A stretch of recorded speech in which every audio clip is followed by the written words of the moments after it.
Hi everyone, good morning. It's Dr. Scholl. Welcome to my YouTube channel and thank you for watching. I'm speaking to you today about C. diff. So C. difficile is a spore-forming bacteria that is everywhere. It's impossible to avoid. It's present in soil, in water, and even in the air. And 3% of healthy adults have it in their colon. I certainly have it in my colon because I treat these people and I'm in the hospital all the time. And C. diff is rampant in hospitals and in nursing homes and things like that. So it's not a big deal as long as you have an abundance of healthy bacteria to keep it in check. When that is not true, when you don't have good diversity, that bacteria can pop out of its spore form and into what we call the vegetative state, or the active bacteria that reproduces, and that causes the disease of C. difficile diarrhea.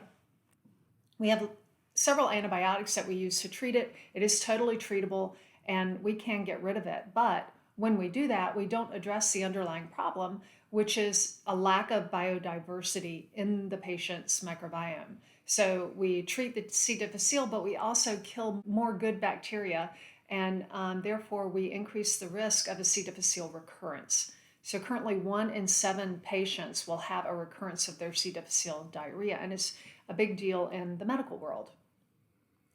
A few things have come along that help us to treat it.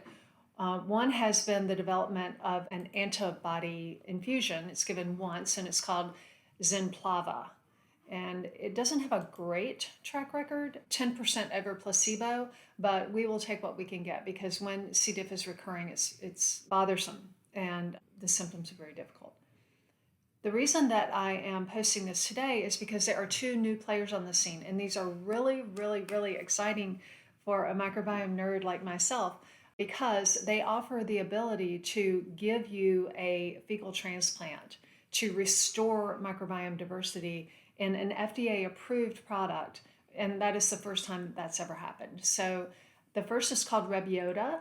It is an enema that you instill in your bottom a couple of days after you've been treated with antibiotics. You do this at home, and it's a one-time dose. At 8 weeks, 70% of patients had not had a recurrence of C. diff. Pretty good. The other one is a capsule called Voust. A couple of days after you complete antibiotics, you take 4 capsules once a day for 3 days. And the rate of response to that was 88%, so even better. So with Rebiota, the enema, you just instill it in your bottom in your own bathroom just once. With Voust, you have to take a magnesium citrate laxative to clean out your bowels, and then you do the capsules so that they can seed that sort of freshly tilled garden. And so if we're in the clinic and you're asking me which one I recommend, I would say let's use Voust, assuming that your insurance will cover it, because it lacks the ick factor of the enema. The response rate is better actually at 88%. And I like the kind of the natural way of seeding the microbiome orally.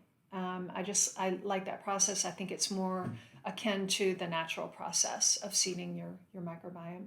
Now, of course, after we do this and you have new diversity of your microbiome, you're going to have to eat in a way that supports it. So you're going to have to listen to me nerd out about diversity of plants and the need to eat at least 5 per meal and 30 different plants per week. Sorry, can't save you from that. Thanks for listening. Have a great day.